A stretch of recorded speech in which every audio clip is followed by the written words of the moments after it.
সাহাবা ইকরাম যারা নবী করিম সাল্লাল্লাহু আলাইহি ওয়াসাল্লামের সহচর ছিলেন, তাদের কেউ নবী করিম সাল্লাল্লাহু আলাইহি ওয়াসাল্লামের বছরে একবার তার জন্মদিবস কোনোভাবে উদযাপন করেছেন মর্মে কোনো হাদিস কেন বর্ণিত হয়নি?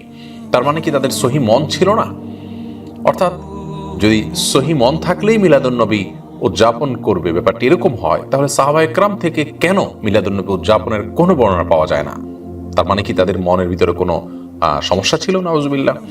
এখান থেকে বোঝা যায় এটি অন্তঃসার শূন্য, শুনতে বেশ মুখরোচক, বলতে বেশ মুখরোচক এবং শুনতে বেশ শ্রুতিমধুর এমন একটি উক্তি যার কোনো ভিত্তি নেই। আল্লাহ তাআলা কোরআনে কারিমে পরিষ্কারভাবে বলেছেন, মা আতাকুম রাসূল ফাখুযু ওয়া মা নাহাকুম আনহু ফান্তাহু। রাসূল যা দিয়েছেন তা গ্রহণ করো, ধরো, তা তোমরা নাও, আর তিনি যা নিষেধ করেছেন তা থেকে তোমরা বিরত থাকো। ইমানদারের করণীয় এবং বর্জনীয় এটি গ্রহণ করবে সে কোরআন এবং সুন্নতে রাসূল সাল্লাল্লাহু আলাইহি সাল্লাম থেকে নিয়ে।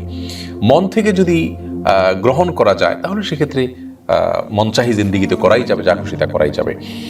তারপর আমাদের যে সমস্ত ভাইরা মিলাদুন্নবী উদযাপন করে থাকেন নবী করিম সাল্লাল্লাহু আলাইহি সাল্লামের ভালোবাসায়, আমরা তাদেরকে বিনয়ের সাথে বলবো, আসুন সুন্নাহর অনুসরণ করি, কোরআনের নির্দেশনা অনুসরণ করি, তাহলে ইনশাআল্লাহ আমাদের কল্যাণ সেখানে আমরা খুঁজে পাবো। আল্লাহ তাআলা আমাদেরকে বোঝার তৌফিক দান করুন।